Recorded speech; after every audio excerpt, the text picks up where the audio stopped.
Guys, what is up? Happy Saturday. Look at that, I almost said Friday. March 15, 2025 on a Saturday. Welcome to Cozy Corner TV Live, guys. Let me move that light back some. That's too close. Welcome to Cozy Corner TV Live, guys. Saturday stream, Saturday daily stream. On the channel we stream every single day except Sunday.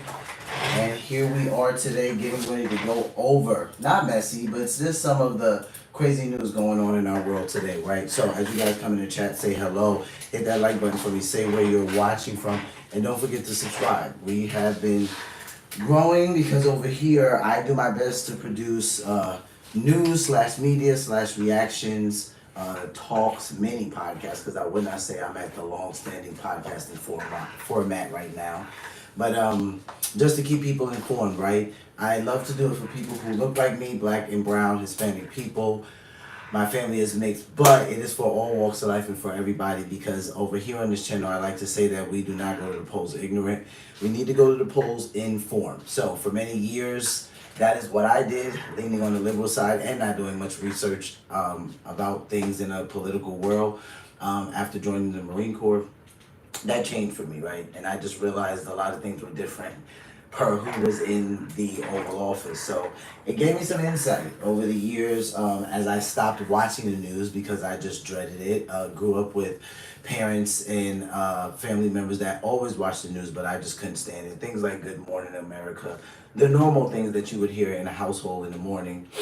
I just stayed away from the news for many years. When I did start to go back to the news and kind of want to learn what was going on out there, and I didn't deem it as just depressing. I went back to a lot of people who are very well known today. You have your Candace Owens out there, your Ben Shapiro out there, your Theo Vaughn out there, your Matt Morris out there. There's another guy. I always forget his name because I mix him up, but his name is Matt as well. It's gonna come back to me. But he leans on the conservative side. Glasses, has a beard. You have your Charlie Kirks. So yeah, those are usually the neck of the woods I'm in when I am looking for news. And throughout the years, that has inspired me to just make sure people who look closer to me are just as informed, because sometimes they don't want to watch certain people, right? So, and that's fine. Everybody has their opinion. Some people gravitate towards certain people, and that's just life, you know. There might be some people that I really like, who I'm drawn to, that you guys would be like, nah, Q, I don't want to watch that person. And then vice versa. So that's understandable, but that's why we exist here. Just so people do not go to the polls ignorantly, especially people who look like me. Guys, as you come in, do me a favor and hit that like button for me. Say what's up in the chat and where you're watching from. I appreciate that. Tom, what's up? Marshmallow, how you doing? What's up? Cool names. You guys always keep me entertained in the chat. I guess screen names are important, right? It says a lot about you without saying a lot about you. I guess depending on, that can be subjective. It depends on how much you put into your screen name. But guys, as you come in, hit that like button for me. That means a ton for me, guys. I see I'm going to have to I don't want to make a trailer, but maybe an intro in between my videos where I'm reminding you guys to hit that like button for me, because YouTube goes crazy on the like button. Nicolette, what's up? How you doing? Thanks for stopping by in the chat. Guys, hit that like button for me. Ricky, what's up? How you doing, man? We're getting ready to react to some politics over here like we always do. Regular weekly stream every single day except Sunday. First on the menu, guys, but before we get into that, you guys know we're also going to end the live with the Christian clip, because that's what we do every single time over here we go live. So with that being said, welcome to Cozy Corner TV, ladies and gentlemen. I am your host, Kieran Smith, call me Q, and we are on the corner. So first on our menu on a Saturday, we have Guardian News, 3.5 million subscribers, and they have audience boos JD Vance at Kennedy Center classical music performance. So I did hear about this. Apparently JD Vance went out with his wife Usha. I'm not sure if it was date night. I'm not sure if they were just invited somewhere, but they went to this classical music event, and it appears that they got booed as soon as they got into the room. So they got seated, and I heard some boos as soon as they got seated, but then, you know, more people start to turn around and they realize who it is, and like the room just kind of goes crazy. And I'm like, oh man, that really sucks to be the VP and to walk into a place, and like you know, that's kind of the first type of that's the first type of greeting you get as the vice president. Ricky, what's up? How you guys doing? I appreciate you guys stopping by in the chat. Hit that like button for me. Next up, Tyrus. You guys familiar with Tyrus, the wrestler? Monster of a guy, but I think he's a great guy. Huge heart. He did a great interview with President Trump while he was campaigning, and he really talked about his view towards President Trump and what made him change his perspective of him. He wasn't a big fan at first, but he says, you know, looking at him and watching his life, he realized he was a father, he was a grandfather, family meant a lot to him. So it was a really great interview. You guys should go back and find it. That's going to be between Tyrus and President Trump. But today, John Mike Keane, who has 72.5 thousand subscribers, shout out to you, John Mike. He covered, Tyrus just blew my mind by defending Trump and Elon Musk. So, you know, President Trump, he has been getting a lot of backlash lately because of Elon Musk. So I always say it lately, especially, Elon Musk is like America's most hated person, right? So Tyrus goes on the record to defend Elon Musk and even goes as far as to say that the left hates him so much because he's actually an activist. He's actually doing a service and a selfless thing, and they call themselves that, and they don't ever serve the people in that way. So I thought that that was pretty interesting. Then we'll switch gears. CNN covered a new video of ICE's arrest of campus protest activist Mahmoud Khalil. So we know Mahmoud Khalil, he's at Columbus University. He was a part of a pro-Palestine protest on his campus. He has a visa to be here to go to school. As far as I knew, over the last couple of days, he didn't have any priors. I have seen some things coming out saying that he might have had some priors of like disturbances, you know, going to other campuses and refusing to leave and, you know, just kind of bullying people on the campuses. So I thought that was interesting. I was not aware of that. I know Victor Hansen on the Daily Wire kind of covered a little bit of that. So we'll take a look at the new video of ICE's arrest of him. I believe it shows his wife on the phone with a lawyer trying to talk to the agents and get them to identify themselves, but they're not really giving her much information. Then we'll jump over to Canada. Their foreign, I believe, what is Melanie John? Let me take a look at what she is. Is she their foreign affairs? Minister of Foreign Affairs of Canada. Yep, Melanie Jolly. So Melanie Jolly and Rubio, they had a meet, and I can say this, much respect for her because she just stood her ground in the sense of saying, listen, Canada's sovereignty is not up for discussion. And she stayed there, you know, she's like, it's not up for discussion. It doesn't need to be thought about. Therefore, it shouldn't be talked about. And she just kind of stayed there. And we watched Marco Rubio defend the United States stance. You know, he goes on record to say President Trump feels this way about Canada. He feels like it's more of a benefit for them if they become a part of the United States. Canada feels this way.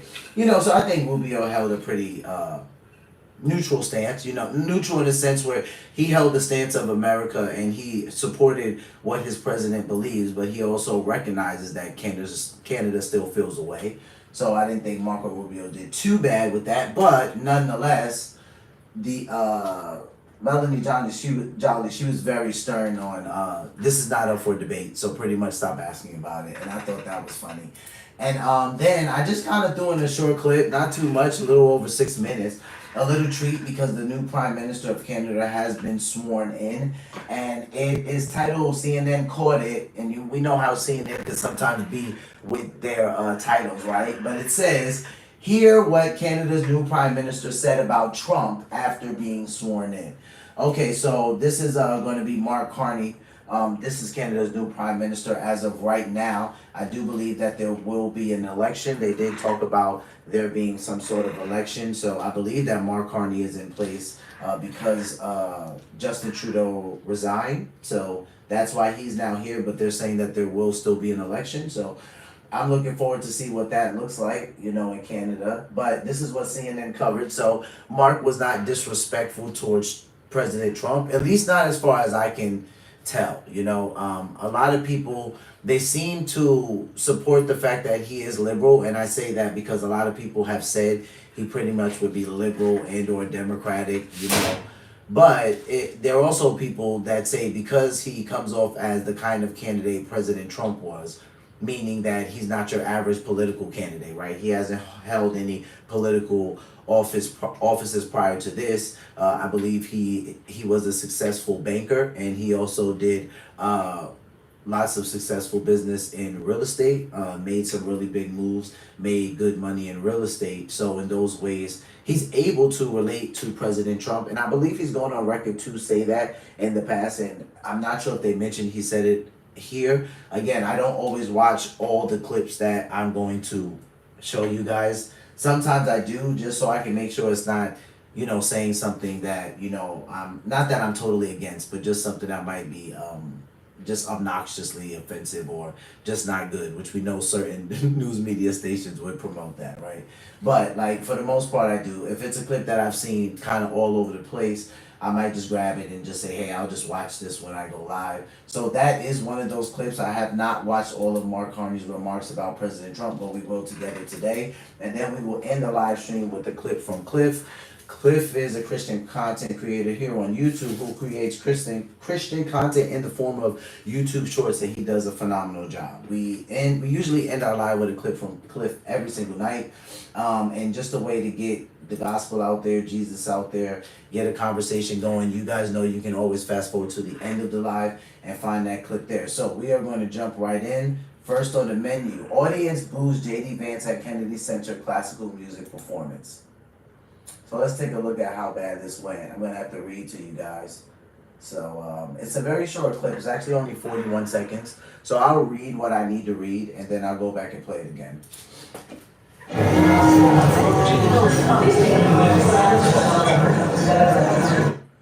Okay, so was at the very beginning.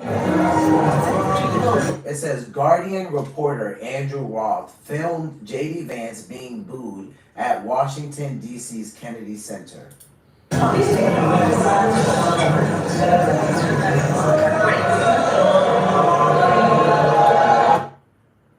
Shortly after, he took a seat alongside his wife, Usha.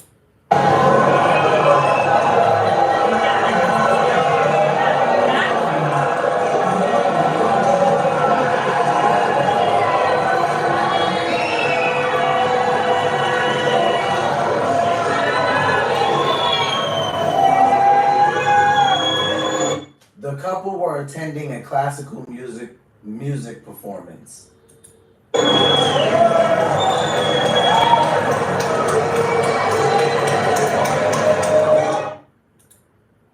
Wow.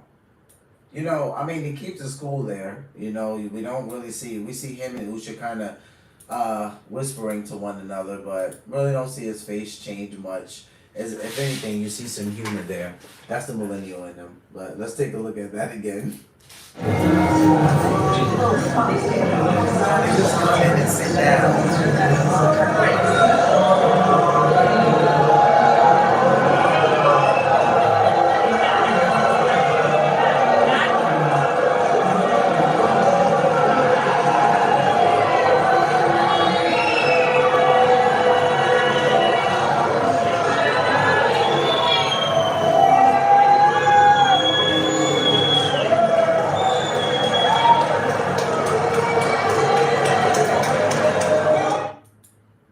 It's funny because you can tell in the crowd, some people don't even recognize that they're there.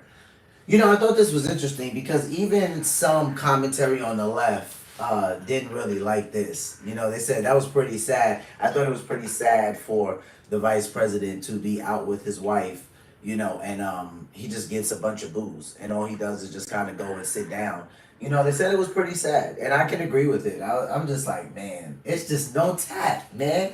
There's no tact. I mean, I get it if you don't like him, if you don't like President Donald Trump, or you don't like JD, but it's like, I've said it before, at this point in time, this is our president, this is our vice president, and yeah, some people will say, well, Q, that's the Marine in you, and maybe it is, but at this point, you ought to be respecting, the leader of your country, your commander in chief.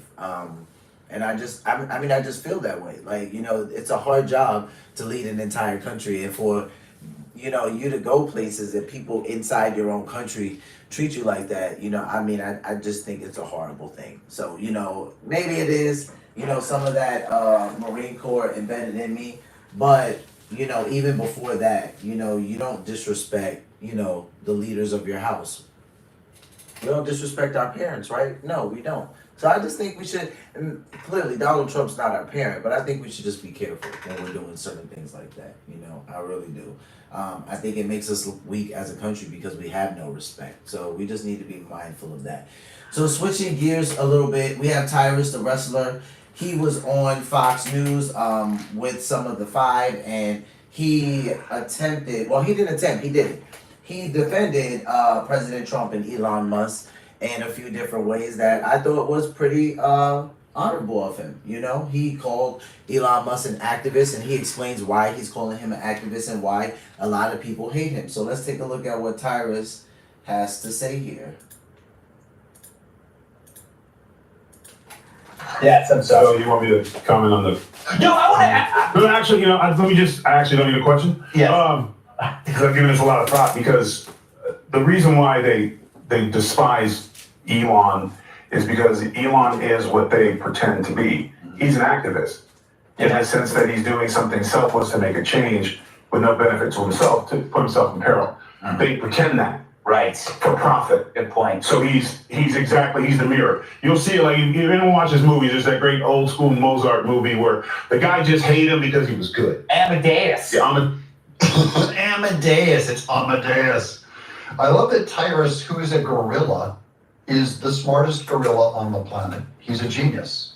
Because I had not heard that comment before about Elon Musk, and it makes perfect sense that he's a liberal that does everything liberals wish they could do. Welcome to John Mike Keane, as we stand in awe and admire Tyrus. Yes. Yeah. They just didn't like him because he was good. And he shows us exactly what they're not. But see, President Trump was trying to do the same thing, but they have a corrupt system in place to check and balance him. They can get a couple of Republicans, get a couple of dollars under the table, so they won't vote for him. They'll get enough Democrats who are in it for the money-making business of being corrupt. So everything he says is wrong. And plus, they have fake monsters. Like polar bear. See, so I love the fact that Tyrus goes straight to like the authenticity part. This is it. He says on the left, they'll say this about themselves, but really what it is that they're hiding behind it. It's not something that they actually do. And I love that he went straight to that. So I'm going to run that back a little bit because I want you guys to hear that part again. So he's a liberal that does everything liberals wish they could do. Welcome to John Mike Keane, as we stand in awe and admire Tyrus. Yes. Yeah. They just didn't like him because he was good. And he shows us exactly what they're not. But see, President Trump was trying to do the same thing, but they have a corrupt system in place to check and balance him. They can get a couple of Republicans, get a couple of dollars under the table, so they won't vote for him. They'll get enough Democrats who are in it for the money-making business of being corrupt. So everything he says is wrong. And plus, they have fake monsters. Like polar bear's going to die 10 years ago. And according to AOC, we're already dead, right? We're all living in purgatory right now. But they do those things. They create false things that they can control and pull, but there's not really even there. He's showing America the real problem, the real things, at his own peril. Ah, yes, and they're upping the threats against him. Elon Musk isn't making a dime. The Democrats keep saying he's getting rich, when really the people that are getting rich off opposing Trump are the Democrats. Yep. Not Elon Musk. Elon Musk is losing money. Donald Trump is losing money. The two demons that they keep trying to kick and say are making money, they're the ones losing money. The ones that are getting money are the Democrats on the grift. Good, Tyrus. To the point where, and we're seeing it because anyone who attacks him, and again, this is where the Hitler stuff we always talk about coming in, they are getting people by saying that they're horrible things, that now we have these martyrs that are coming out to come after him. And what was he? He was a trans dude, whatever. Who is he? Who's Justin? And those people coming after him, the trans lunatic that came after Elon Musk, they're disposable to the left. Now, Karl Marx always had these people set aside. The unwashed, the bourgeoisie, to do the disenfranchised bottom of the barrel that he could always count on to foment up and go and protest. That's exactly what's happening here, because AOC and Chuck Schumer do not care about the trans person and all the people that are vandalizing Tesla dealerships. They need them to pull off their agenda, but they don't care about them. They don't care about them, and he's right. They do need them to pull off their agenda, and that's part of the reason why they don't ever say anything about it. Like, they'll get on here and they'll complain about Trump's administration and Trump's cabinet and all this stuff, but they haven't said one thing about the Tesla bombings. They haven't said anything about people destroying Elon's property, just the death threats that he talks about. And this is how I know that they're still very divided, not just as a party, but just literally as a government, because they don't even care, that their constituents on the other side are just, they're going through a lot. And this, you never hear AOC, Chuck Schumer, Hakeem Jeffries, Adam Schiff. You don't hear anybody ever bring it up. It's just always in a negative light. That's it. How come there's so many violent trans people lately? Is this like an angry dudes with nothing else to call themselves? Yeah. But now when they're attacking Elon, they're released from prison the next day. Yeah. And then people come out and they don't condemn them. So they want more of it because they can't, what Elon is representing is everything against the cultural corruption that is in our government, because they can't touch it. That's just genius. And he nailed it. We're not allowed to make fun of them. You're not allowed to condemn them because they're trans, because they're victims. And you're a transphobic if you at all condemn them at all. This is a brilliant setup by the Democrats, but Tyrus. Yeah, which is also the dumbest setup ever. It's okay to disagree with somebody. If you disagree with somebody, it does not mean you hate them. It does not mean that you condemn them. It does not mean that you want them to go burn in hell. You can be an adult and agree to disagree, or just disagree with another adult, and there be actually no hate involved. So just the Democrats promoting that is always ridiculous to me. Chris is smarter in exposing it, and now you've watched John Mykeen, so now you're a genius too. Thanks for watching him. We appreciate you, John. I really thought he hit it on the nail there. I appreciate a lot of things that Tyrus said. He was very straightforward when he said, listen, like, these guys hide behind these things that Elon is actually doing. And a lot of people don't want to admit to that, but if they're honest, that really is what it is. Like, you can't be a part of this party and keep saying, like, we care about the working class, like, we care about the poor, we care about, the disenfranchised and the oppressed, and then it's kind of like you're not doing anything to actually help. Like, what President Trump has set up and what he has Elon doing, this is something that will actually help Americans. No, everyone's not going to understand this. And no, even if President Trump was able to get everybody something, they still wouldn't be happy. And this is why in his joint speech he said it. He's like, I finally realized that regardless of what I do or what I say, there's nothing I can do or say to make the Democrats happy, make them smile, make them clap. There's nothing that I can do. And President Trump was right, because throughout the whole entire speech, they showed who they really were. So, switching gears a little bit, we're going to jump over to CNN. Not really, pretty left-leaning news media station, except for maybe we could say Scott, right? Maybe Scott, not so much Scott Jennings. I feel like Scott gets beat up a lot. Shout out to you, Scott. I'm sorry, man. Sometimes I do feel like they pick on you a little bit, Scott. But new video of ICE's arrest of campus protest activist Mahmoud Khalil. So, we have some new media here. This was 10 hours ago, it says. So let's take a look at what's new here. I know based on what I've seen thus far, the newest thing I can see is his wife here, and she's asking questions, and she is trying to get some information from these officers and trying to get them to identify who they are, and they are not really being very compliant with her while the lawyer is on the phone. So let's see what CNN covered. Tonight, a glimpse at the worst day of Noor Abdallah's life, captured on cell phone video. Abdallah is the wife of Mahmoud Khalil, the activist at Columbia University and a graduate who ICE agents arrested this week. He hasn't been charged with anything, at least not yet, but he is in the Trump administration custody and a target for helping organize anti-Israel protests. Now the ACLU is releasing this new video shot by Abdallah that shows the very moment the federal agents took her husband away. What? You want to be under arrest. So turn around.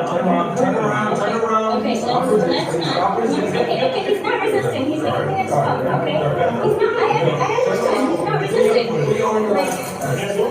Like, what should I do? I don't know. Can we get a name, please? please, can we get your name? I understand the lawyer is asking for your name. We don't give our name. We take the immigration custody at 26 Federal Plaza. Can you please? So she's asking for their name, and they're telling her, "Can you please step back?" And she's like, "I will." The lawyer's asking for your name, and he's like, "We don't give our names out." Please specify what agency is taking him, please. Excuse me. They're not talking to me. I don't know. The Trump administration is also making big demands of Columbia University, saying if they like their federal funding, they'll have to overhaul the department that oversees Middle East, South Asian, and African studies. In addition, it says, begin the process of placing the Middle East, South Asian, and African Studies Department under academic receivership for a minimum of 5 years. The university must provide a full plan with date, certain deliverables by March 20th, 2025. In addition to major changes to student discipline and admissions rules, this is the case of Mahmoud Khalil is on the free speech front going to be very interesting to watch play out. But so before they start their comments, and I'll let them finish it out, I think part of the reason why this happened, because, you know, they're going to talk about President Trump. You know, the president shouldn't be able to tell schools what to teach and what not to teach. They're going to start going into things like that. And I think part of what happened here was by this protest, and yes, I understand that the university does have a long-standing history of protest, but nonetheless, we have this new cabinet in place. You know, they're really trying to do things different based on the last administration and how much stress the country's under right now and trying to recover from things the Biden administration did. So there's a scope on a couple of things here. I think this Palestine protest is not anything out of the ordinary, but for some reason it caught this administration's eye, and because of this mass deportation that President Trump pretty much ran on, and the fact that, you know, getting the people out of the country that shouldn't be here is a priority for this administration. I think just kind of seeing something like this was also something else where President Trump's like, okay, that's another person that we can get out of the country. You know, I didn't know if this person was a troublemaker. Now, based on the things I've heard over the last few days since I first covered it, I have heard that he has had some priors, not anything that has stuck. When I say stuck, in the sense where he doesn't have any, he doesn't have a misdemeanor, he doesn't have a felony, none of that's known public information. So as far as I could tell, I said, you know, is this person that they're trying to deport and get rid of really a problem? And that I wasn't too sure of. Even now, I don't know, because he does have a green card. That doesn't mean that he can just come and do whatever he wants. And again, when Marco Rubio made his comments the other day about a visa not being permanent, not being citizenship, you know, you can't really argue with that. The U.S. does reserve the right to do this. I just think that the reason why some of these departments, the Middle East, the Asian, and the African American Studies Department came under scrutiny is because we know that this administration has already been pretty hyper focused on the removal of DEI, and to some extent I say rightfully so. Do I think all DEI needs to go out the window? And I've talked about this before, it's not today's video, but I said no. I said, but this, what I've seen over the last decade for sure, is toxic DEI. It's not the DEI someone like MLK spoke about. Martin Luther King was alluding much more to color blindness. This is how people get judged by the content of their character and not by the way that they look. The DEI that I would see would, in fact, put people who might have not been qualified in positions that they shouldn't have been in. And it would also force companies like, namely, which I won't name it, but like the company that I work for, which they will make sure all of these boxes are checked. You know, we have this many African Americans, this many Pacific Islanders, this many Indian people, and then it's like there's only one group of people that really gets promoted. So that type of DEI is toxic DEI, and that is not the type of DEI MLK was talking about. So I just think that the university's department, the studies department, came under scrutiny because, you know, this is something this administration is already they're very aggressive about removing these things, especially from schools. So I think that that's part of the reason why this came under scrutiny, not because this was a pro-Palestine protest and this guy's pro-Palestine and now because there's a pro-Palestine in the school, and in fact an organization. Victor Hansen went over this. I just can't remember it right now. That we're going to force you guys to remove programs. I don't think it's that type of scenario. I think it's much more like, okay, we found this, we see this, and I remember the media asking Trump about Khalil when this first happened, and it was a quick response, I thought, but at the time, to be fair to President Trump, I don't know how much information he had, but someone did ask him, what did he think about the protester and what should be done, and President Trump was like, I think we should get them all the hell out of here. You know how he responds to things, so he kind of just responded like that. And maybe it wasn't an abrupt response. I'm not sure how much he knew at the time about the whole entire situation, but let's see what the CNN panelists have to say about what's going on now at Columbus University. What Trump is doing when it comes to Columbia's curriculum is also something that we have never seen. Sorry guys, I said Columbus. Columbia University. Curriculum is also something that we have never seen. Yeah, this is what you do in a dictatorship, that you tell them what you can teach the people. This is frightening and disgusting. If this went through, this would completely ruin one of the great institutions in America, because who would want to go there after he destroys? And how precise? I mean, Tory's hyper left. I've always felt like that about him. And I mean, honestly, that's really no shade to him. He just comes off like that. I know at some point he's probably going to allude to like some type of racism or something like that. But again, that's why I said everything I said before they started, because I do not think this is a racist thing by Trump saying, hey, these departments, look at removing these, putting them on pause. This is something that this administration has already been hyper focused on, right? And I think for good reason, for the most part. I'm not saying I like all of it, but good reason for the most part. But I don't think that it's attached to like racism or because, President Trump is like racist against this guy. And this is kind of what Tory alludes to. In America, because who would want to go there after he destroys? And how precise? The Asian, you said, the African and the Middle Eastern departments. How interesting that he is targeting those departments. Again, another attack on people of color. It's just constant with these people. It's all about white supremacy. We were thinking back to the beginning of the top of the show when we talked about the FBI and weaponization. Let's go back to the politics of all of this. Of when folks went to vote, this is not what they voted for, but they voted for cheaper prices, other things to get easier in their life, and there's one story after another. One story is not going to change this, but one story building off of another does start to have a narrative of what you're talking about. Folks are like, oh, maybe them Democrats was right about democracy. Just say, guys, we must have missed what happened last summer, these protests on these universities. The violence, the disrespect. People were paying hard-earned money to go to these universities, and thugs shut it down. And what the Trump administration is saying is like, it is a privilege to be in the United States. You have a visa. You're expected to behave a certain way. You can't be disruptive on universities. You can't, protest in America? I said you can't be disruptive in universities when kids are trying to take students. Why? You're talking about protest. You're not talking about the shutting down of teaching. You're shutting down schools. What does it have to do with teaching the university? Brian, what does that have to do with the teaching? there have been protests at Columbia University. Yeah, they shut down schools. There have been protests at Columbia for decades, okay? Going all the way back to the 1960s. And This is a campus broken. that has a long history of protests, anti-war protests. Broken. What's all kinds of protests. Sorry, His point is that it's Seriously, growing. on this front, okay?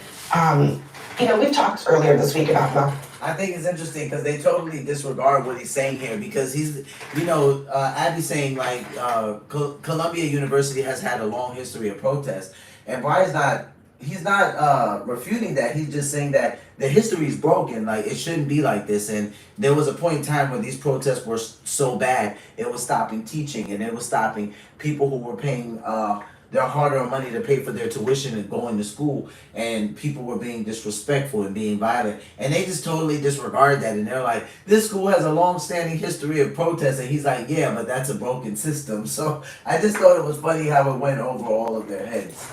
Khalil, but I do want to spend some time here on the curriculum of it all. Why is the government telling schools what they can and cannot teach? Because clearly the Trump administration, the Department of Education, sees that what is being taught in universities is corrosive to the American culture. Oh my God, I can't believe you say that with a straight face. Why did they not provide proof of that? Why did they not provide proof of that? Yeah, all they have to do is just provide the videos from this last summer that took place. That's not proof of anything. Wait a minute. I mean, there's a letter here, and The vast majority of the country's it going to agree with me than with you guys on this. It makes contingent $400 million of federal funding to the university. Taxpayer money. It's not just rate, it's taxpayer money we're talking about. Absolutely. Yeah. Taxpayer money Mhm. on a whole host of things that are the domain of a private institution. I'm not understanding what. I don't feel bad. I don't feel bad for Columbia. It's okay. I don't think disgusting. I don't understand it. Unbelievable. Now, first of all, I remember when conservatives used to not be okay with the government telling private institutions what they can and cannot teach. They don't have to listen And to so that. I remember that. And so it's interesting to me the hypocrisy here with this. It's okay now when it's your agenda. This is very scary. I don't agree with what happened on those campuses. I was very much on the other side. I thought what was going on was awful. But however, Columbia and a multitude of other universities that Donald Trump is threatening, they have a right to have their own curriculums. And for him to be like a mafioso boss saying, if you don't do what we want, we're going to withhold the money, is crazy. They're withholding money from PhD programs. They're withholding money from withheld money from schools during his tenure. Okay, who were they teaching. did not threaten This is universities more. with Both sides will go into I know, right? So what about it? What are you saying? The Biden administration set up rules to universities that said if you don't honor the way we want you to do with transgender sports, we are withholding your money. This happens. Government holds money from universities all the time to push their So policies. you're talking about probably like a Title IX situation. I'm talking about the federal government, Biden administration withholding money in this from particular universities case, because they didn't keep a The policy Trump going that they wanted to do. That's what I'm administration saying. is saying you must sanction an entire department in a university. You have to force people to not wear masks at the university. You have to do all kinds of other things. Punish students in a particular way. See, and this is where I would say I'm not too sure. I'm not too sure about the validity of this. Like when it comes to CNN and certain things, I will honestly say I do not trust it. Sometimes I can put them on the same category level as MSNBC. So Trump White House demands Columbia ban masks or lose funding. I don't think that that's what's happening. I don't think that they're reporting it correctly.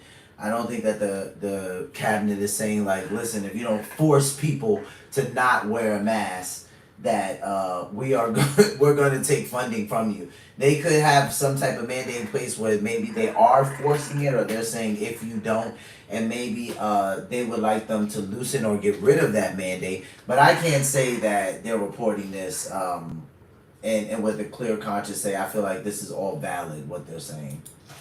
Otherwise, all of your funding as a research institution is being held hostage. Yeah, so for me, this is too much of big government. I don't like the idea that any government, whether it's Republican or Democrat, telling a school what you can and cannot teach. But I think we should go back to the gentleman who was arrested. And notice, as we're talking about these protests around the country, we're not talking about any American citizen who was arrested or being detained. We're talking about somebody who is a guest in this country. Permanent legal resident, that's not a guest. He is a guest. And in case you guys don't know who this is Malik Abdul. So he's a radio host and GOP political strategist, right? He's also for the Black Coalition for Trump. So he's pretty supportive. I would say he's a pretty conservative leaning type of guy.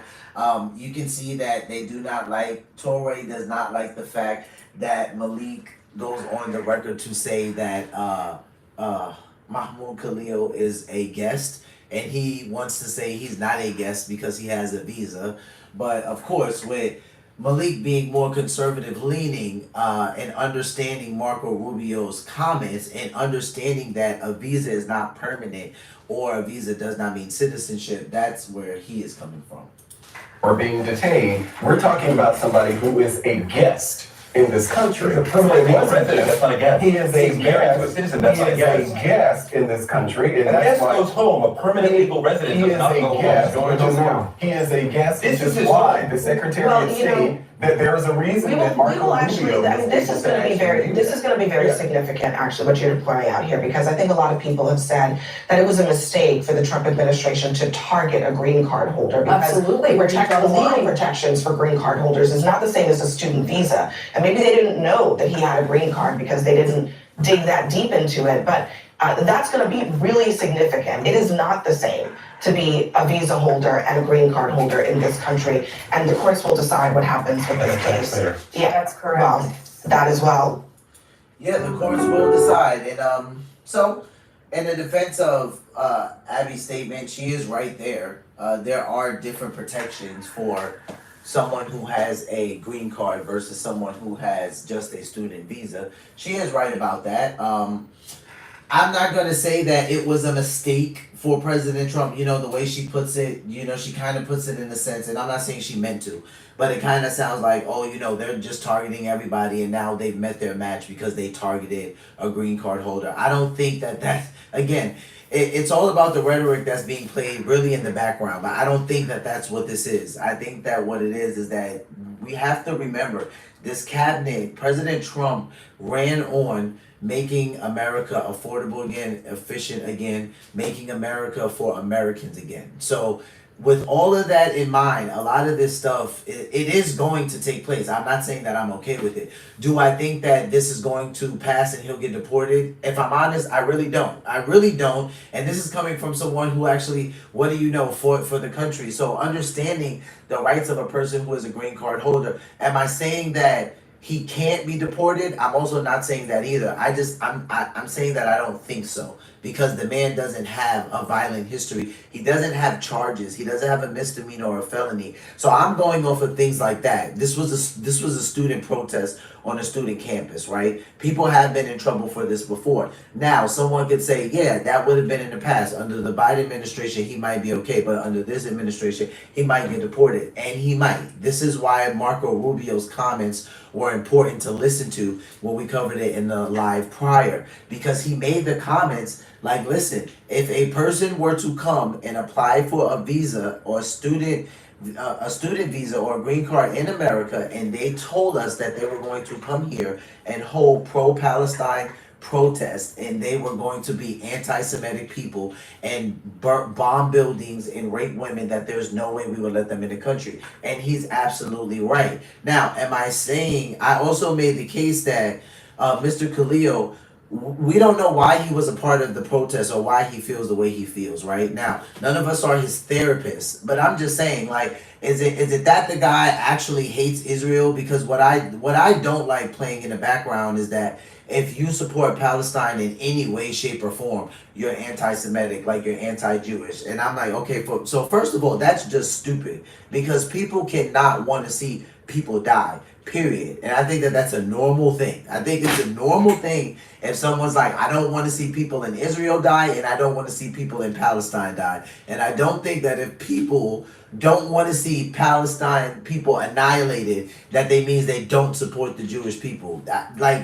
I'm not sure where that's coming from, but that's not something I'll ever subscribe to. So if someone ever thinks like, oh, Q, I don't know how you feel about the Jewish community because, you know, what you're saying, I would just be like, you know, you're ignorant. Like, literally, and that's all I would say. And you can have your opinion because everyone has one, but you're ignorant, because I love people in Israel, and I love people in Palestine, and I love people in other countries as well. I don't want to see any country just annihilated. I think that's just ridiculous.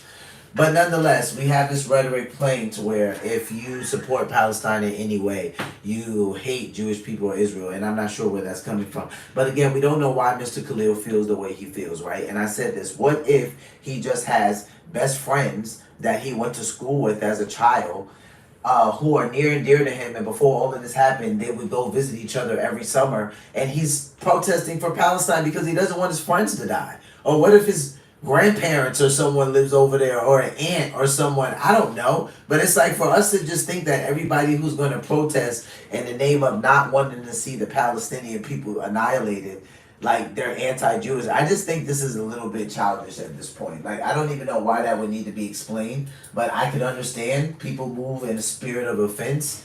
You know, people feel like, if you support this, you can't possibly support that. But I don't agree with that. So, yeah, I don't think that he'll actually be deported. But I'm going strictly off the fact that he's not a violent criminal. He doesn't have any charges. He doesn't have a misdemeanor. He doesn't have a felony. Perhaps if people really wanted to get rid of him and he had at least one of those, they could play on that. But because there's nothing, and he's a student, he has his wife here. It's a student protest. I just don't see it, and that's just my perspective, like from those viewpoints. Now, if it happens, then it happens, and I said that if it happens, it's able to happen, right? Because the United States does reserve the right to do it. It's not a matter of if we think it's right or not. It's a matter of if they reserve the right to actually do it or not. And the answer is yes. So switching gears, Melanie Joly from Canada, the Foreign Affairs Prime Minister of Canada, she sat with Marco Rubio. There was actually a meeting, and Marco Rubio was also a part of it. And she actually sent a strong message to Marco Rubio. Shout out to Trending Now with 317,000 subscribers. They are the ones who cover this. Go check their channel out, guys, when you get a chance. But let's just take a look at some of the things that she had to say in defense of her country, which much respect to her.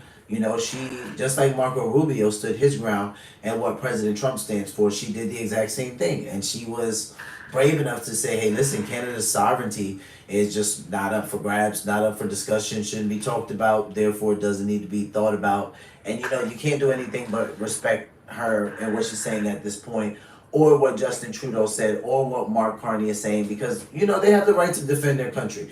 President Trump wanting them to become the 51st state might just really seem cute to them, but it's never going to happen, right? Like, we get it, the no tariffs thing. But if I were my own country and then I were being invited into just being a state, I don't think I would take well to that either. So they have the right to do this. So shout out to Canada for standing up for themselves.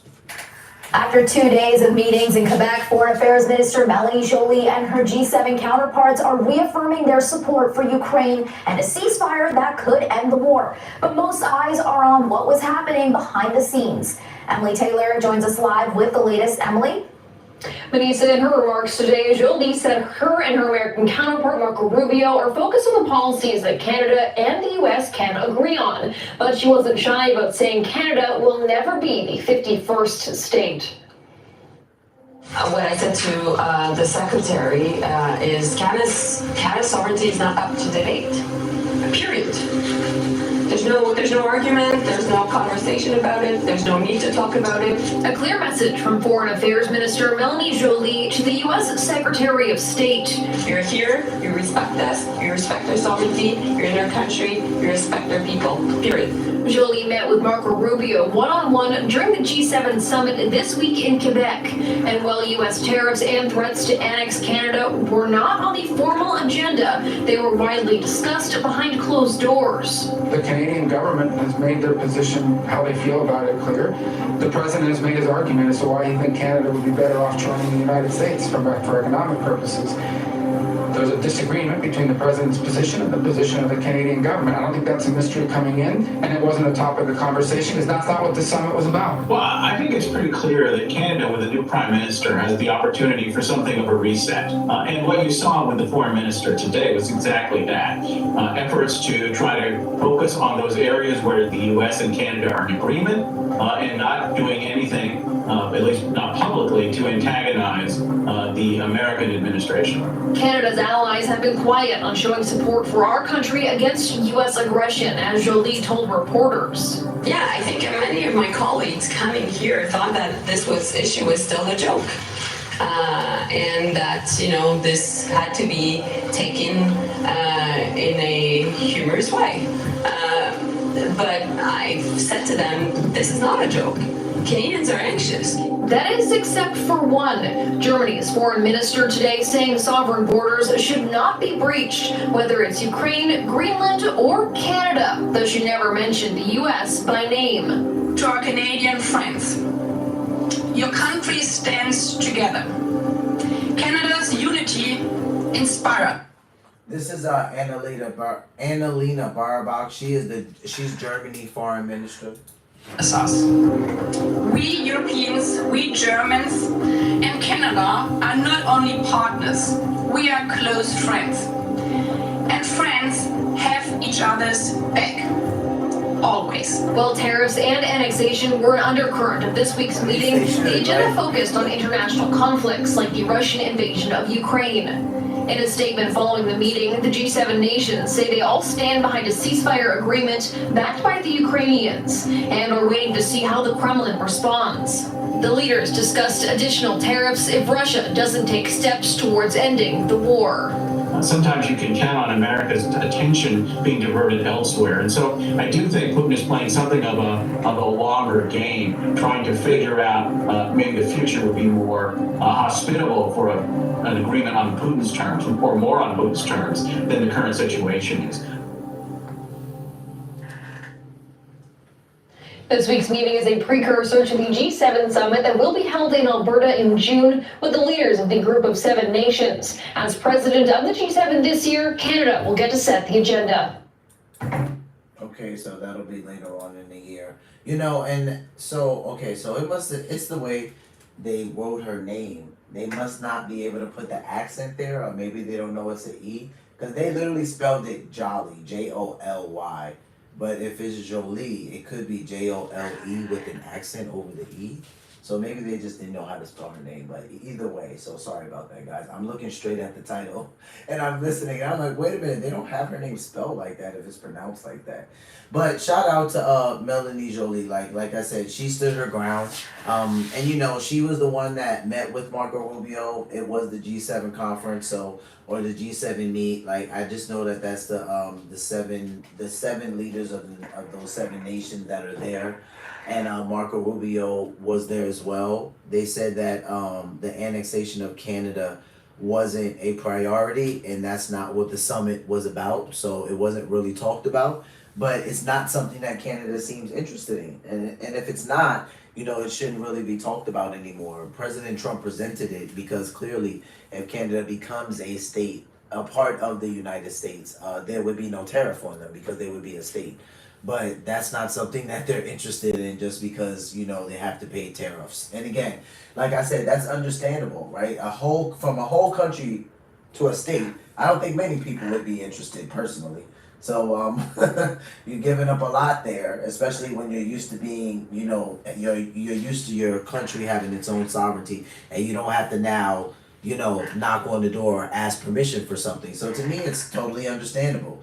So jumping over to CNN, I believe, no, because that was the other news station. Jumping over to CNN. This was kind of like a little treat I throw in there. It wasn't actually a part of everything I was going to react to today, but because it happened and I did not live stream it, normally when I can catch these things on live stream, I will jump right on and I will show you guys no matter what time of day it is, because I think it's important that we're all informed and we see what's happening. But this is titled, Hear What Canada's New Prime Minister Said About Trump After Being Sworn In. So Mark Carney, so far from what I can see, seems like a pretty decent guy from what I understand. Pretty liberal Democratic guy, but people have some hope, some faith there. Some people like him because he's not your what do I want to say here, average, for lack of better terms, politician. He didn't come from the political world. He hasn't held political offices prior to this. From what I understand, he was a very successful banker, also a very successful realtor. So I'm not sure if that means like investment properties, but I highly doubt he was a real estate agent. So probably just investment properties. And yeah, so there's a lot of people who have some hope here. You know, Canada seems to be excited about this. I think it's refreshing, right? A new leader. So some people are dreading it. You know, everyone doesn't take to change well. Some are prone to it. Some go with it. Some fight against it ruthlessly. So let's just see what he has to say here. Like I said, I didn't watch the whole thing, but I like some of the things that I did hear him say. He seems to have some respect for President Trump. It seems like the media is trying to spin it in a way where he doesn't, because he has made the statement that he will not meet with President Trump until there's some respect for Canada shown. And I don't think that that's wrong either. You know, I'm a whole country, and you're literally coming to me talking about, do you want to be a state? I mean, if he feels disrespected, rightfully so. I can understand it. Just knowing our president, is President Trump going to care? That's the question. So let's just see what Mark has to say here. I want to go live to Canada, where Mark Carney is being sworn in as Prime Minister. Let's listen in.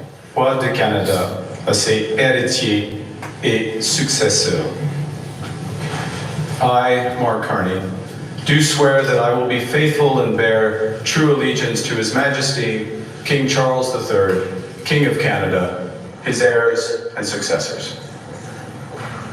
I, Mark Carney, do solemnly and sincerely swear that I shall be a true and faithful servant to His Majesty, King Charles III, as a member of His Majesty's Privy Council for Canada. I will, in all things, to be treated, debated, and resolved in Privy Council, faithfully, honestly, and truly declare my mind and my opinion. I shall keep secret all matters committed and revealed to me in this capacity, or that shall be secretly treated of in council. Generally, in all things I shall do as a faithful and true servant ought to do for His Majesty. I, Mark Carney, do solemnly and sincerely promise and swear that I will truly and faithfully, and to the best of my skill and knowledge, execute the powers and trust reposed in me as Prime Minister.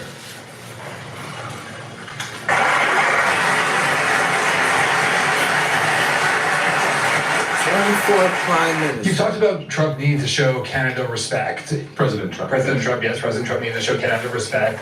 You just said that again just now.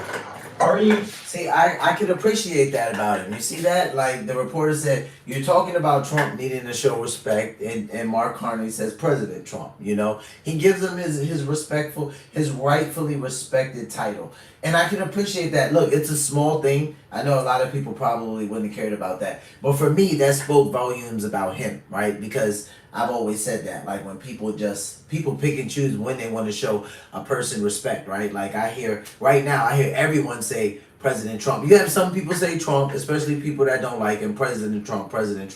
But like when Barack was in office, no, I never really heard anybody say President Obama. Everyone was just like Obama, like they were like his best friend. And I thought that was hilarious, regardless of who's holding the title. They have it, so they deserve respect. You're not going to speak with President Trump until he cuts out this 51st state talk? I look forward to speaking with President Trump. Just to be clear, we respect the United States. We respect President Trump. President Trump has put some very important issues at the top of his agenda. We understand his agenda. We understand the importance of addressing the scourge of fentanyl, which is a challenge here in Canada as well as the United States. And I would say that the measures that have been put in place in recent weeks in Canada and Mexico, also the United States, means that we are making tremendous progress. I'll speak specifically for Canada against fentanyl. We understand the importance President Trump places on American workers and American jobs. We want him and his administration to understand the importance we put on Canadian workers and Canadian jobs. And we will look for avenues to work together so that both objectives are met in terms of both our great economies, just as we are doing, and the people behind me have led this, just as we are doing with respect to the scourge of fentanyl. Canada has officially sworn in a new prime minister. Mark Carney, a central banker turned politician, took his oath earlier today after the resignation of Canada's longtime leader, Justin Trudeau. Trudeau, who spent more than 9 years as prime minister, This is Trudeau's, it looks like it's ex-post. It says, "Thank you, Canada, for trusting me.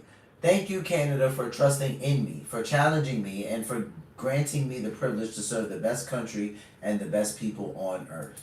farewell and thank Canadians on X, calling them the best country and the best people on earth. CNN's Paula Newton is here with more on this. So Paula, Carney's background is in finance. It's not in politics, much like Trump's when he first became U.S. president. What kind of leader is he expected to be, and how can he handle this current trade crisis? Well, I think in certain levels, in terms of style, much differently than Justin Trudeau. I think right down to the dark blue suit and the gray tie that he wore today to be sworn in, Brianna, there really was a contrast. This is an economist. He is a serious man. He did, I will say, go out of his way to point out the similarities with Donald Trump, that he has cut big deals in real estate, and that he did have some ties to the Trump administration in its first instance. I want you to listen now, though, to something that irks him and irks so many Canadians about the fact that the president continues to talk about the 51st state, and he explains why that will never happen. Listen. I've been clear, personally I've been clear, the ministers behind me, I think to an individual, when asked, have been clear, that we will never, ever, in any way, shape or form, be part of the United States. America is not Canada. Look at the ceremony we just had. You could not have had that ceremony. You would not have that ceremony in America. Look at the cabinet behind me. You would not have that cabinet in America. You do not have that cabinet in America. We are a very fundamentally different country. Yeah, Brownie, before that, he actually said the words in terms of Canada becoming the 51st state. It's crazy. His point is crazy. That's it. Now, part of this is obviously due to the fact that we are likely to be in an election campaign in. That's the thing about Mark Carney. Like he doesn't talk much, and I can appreciate that about him. He's very straight into the point. So if he answers a question, he literally might answer it in 2 words, like she just said. Like, that's crazy. It's crazy. Like, his idea is crazy, and then he'll just kind of leave it at that. So he's a man of few words. Due to the fact that we are likely to be in an election campaign in Canada within the next few days. And this is really him standing up for nationalism, something that is definitely popular in Canada right now. But Brianna, you'll forgive the entire election campaign because some days it will seem as if everyone is campaigning against US President Donald Trump and not against each other, the politicians that will be running within just a few days. Yeah, that's certainly the case. So he is now the first unelected prime minister in more than 40 years. That means he's not technically a part of parliament. For those who are not intimately familiar with the Canadian political process, how does that impact his duties and how he can carry them out as prime minister? It doesn't affect his duties at all, but we always revolve around this word mandate. What does mandate mean? It means you want the people to elect you so that you have the full power, the full backing of the Canadian people. And whether you're in the Oval Office or anywhere else, you go there knowing that Canadians elected you. And that's why we will likely have an election campaign in Canada in the next few days. As I said, his style completely different. We did notice in the press conference, and he has been this way before. He can get a bit brittle and a bit short with questions. It'll be interesting to see how he campaigns and the pivot that he does make. As you said, from being a rookie politician, he is going to have to study up pretty quickly. Yeah, can't be brittle in politics. Paula Newton, thank you so much. Yeah, he can be brittle and he can be short. But hey, sometimes people like that, right? So that's why there'll be an election in a few days. And I do remember that because he was an unelected prime minister. So he's not a part of parliament because of that. But she goes on record to say that it doesn't affect him, but you still want the mandate in place. And I think as Americans, that makes sense to us, especially what we dealt with elections over the last couple of years, right? That mandate's important. You want to know that the people elected you, the people wanted you, that the people actually put you there, right? So I think that makes sense. I'm not going to lie to you guys. Like that Canadian, the election, I want to cover some of that. And part of that is because probably the country that watches me the second or the third on my channel in my geographics is actually Canada. I believe Canada is usually second. Germany might have beaten them right now, but normally my top 3 are like the United States, Canada, and Germany, or the United States, Germany, and Canada. And then there's other countries that are usually pretty high up there for me too, like in South Africa and things like that. So I do want to actually cover some of that coverage for Canada's election. This guy Polivier, is that how you say his name? Or I covered him probably like 2 weeks ago. I forgot, like, cause so many people pronounce his name Polivier or Polier or Poli. Let me see this guy's name. I want to see how they want to pronounce it.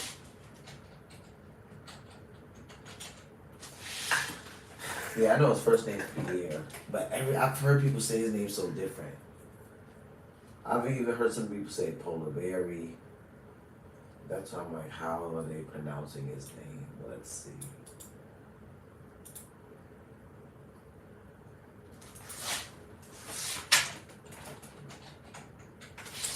It's like so subjective too. It's kind of like people say Oregon. Poiliev. Yeah, Poiliev. I mean, if that's the way you say it, I've heard people say it different than that. But I know his name is Pierre. I kind of like Pierre. I don't know how the Canadians feel about him. When I covered him, like kind of in the chat and in the comment section, it wasn't too bad. Some people like him. Some people say that, you know, he's not the greatest, but I have to take that with a grain of salt because that's just like our elections over here, right? So he seems like he's a lot more on the conservative side than Justin Trudeau. Mark Carney, like they say, he has a very different style than Justin Trudeau, and that doesn't mean that he's not. I'm not going to say he's like a leftist, but he could be, you know, maybe like a leftist with a pinch of conservatism, right? So it could be something like that. But Pierre seems to be a lot more conservative, like more leaning towards even like President Trump.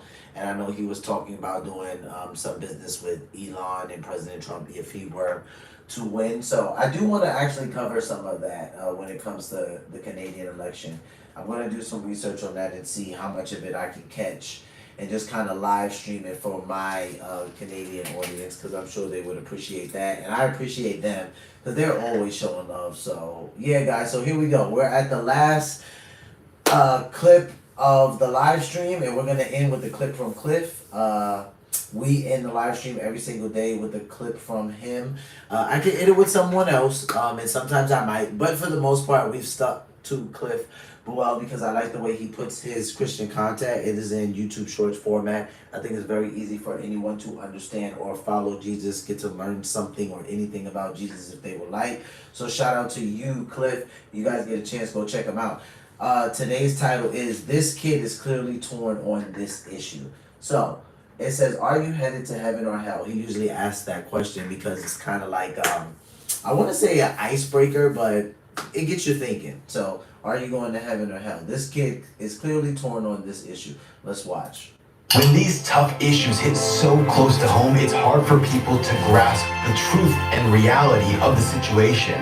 But Charlie Kirk and Rob Schneider do a great job here. Check this out. I do think children should be allowed to have that knowledge on if they want to transition on what they want to do. If I have a boy and he thinks he's a pirate, do I have the right to cut off his knee and take an eye out, give him an eye patch? I think it's a certain point, like what's the point where I can cut off my son's knee and say because he thinks he's a pirate? I think that's purely between the parent and the child. Well, I don't think a parent should be allowed to do that. If I take my son over to the hospital and say, "Can you take off his leg, please?" and if they do that, then they should lose their license to operate as a hospital. That's what I think.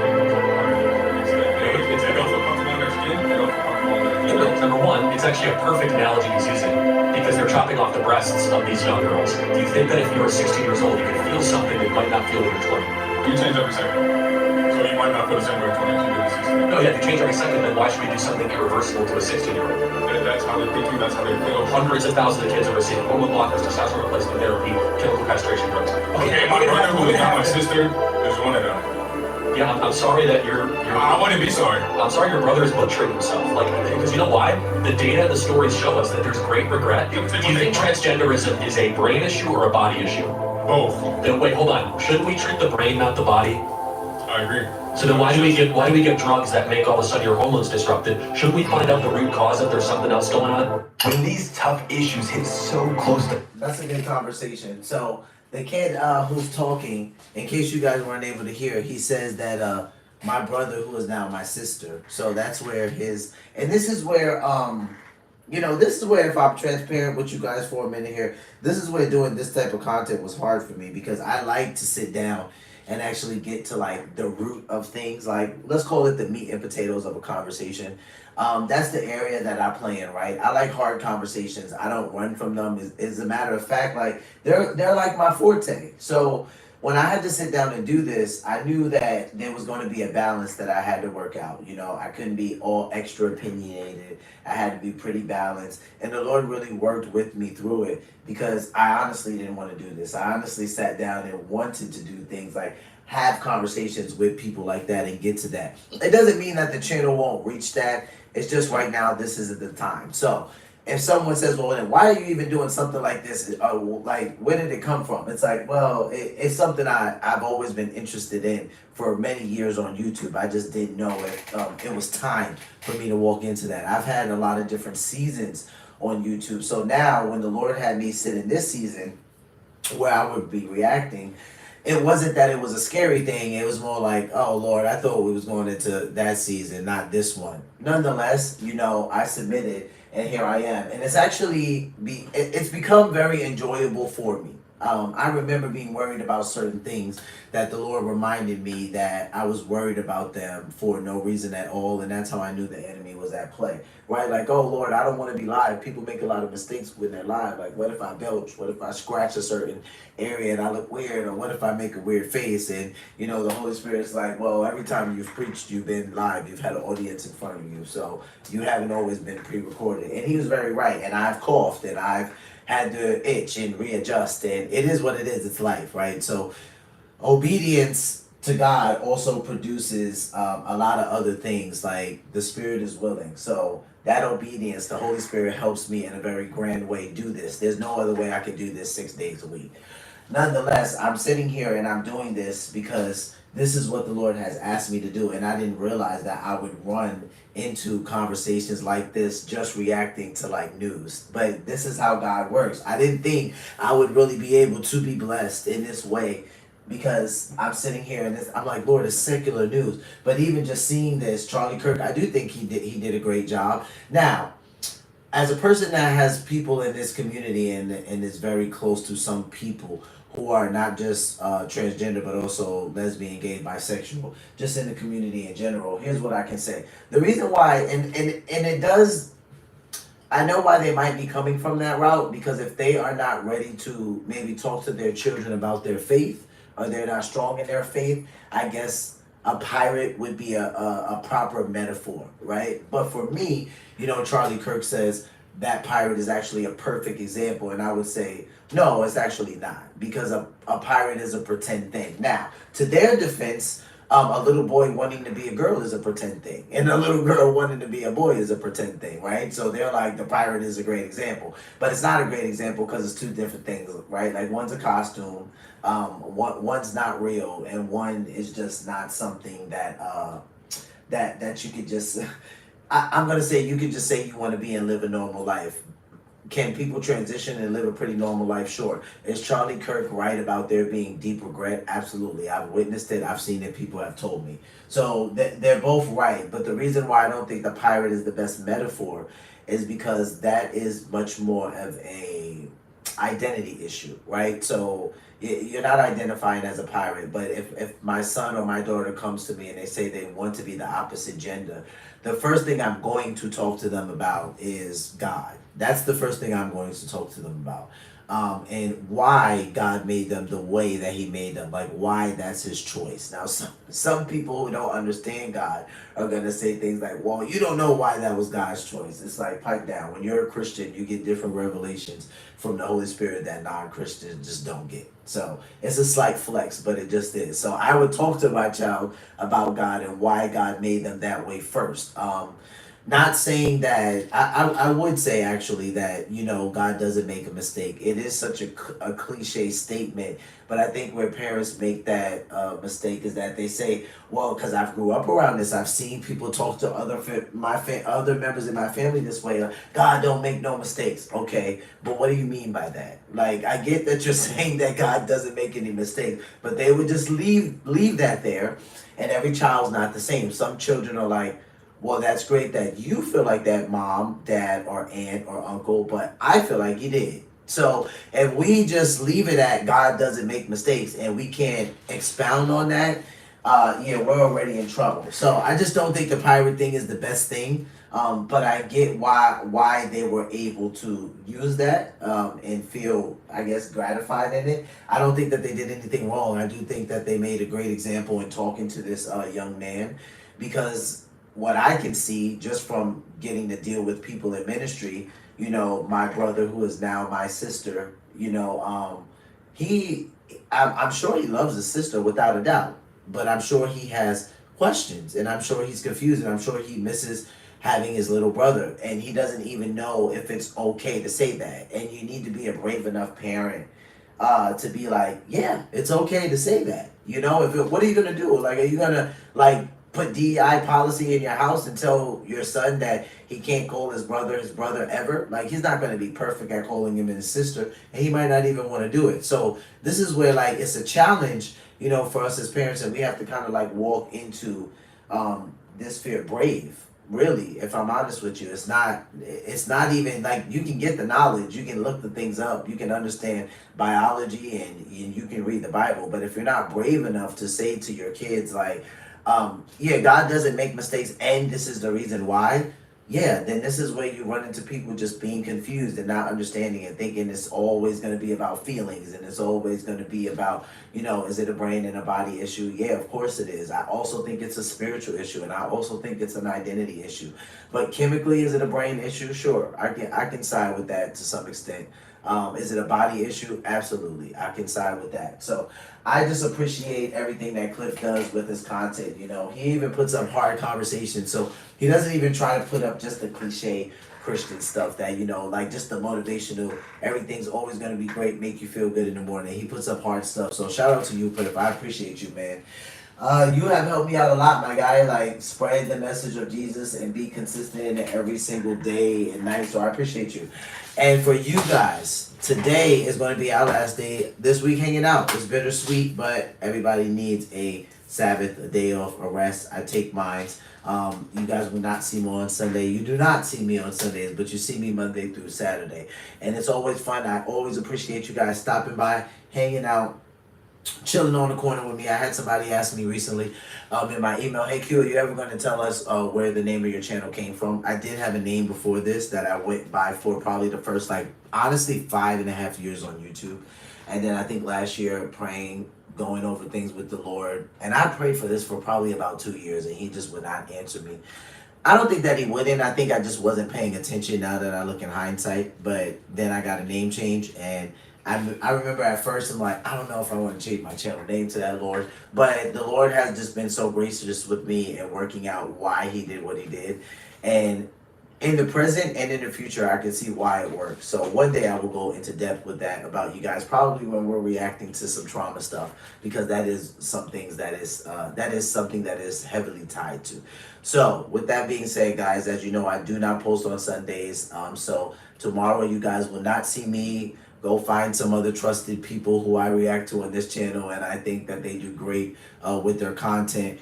Shout out to Anton Daniels, love Anton Daniels' content. Cartier family does great, watched them for many years, and they took off, do great with news.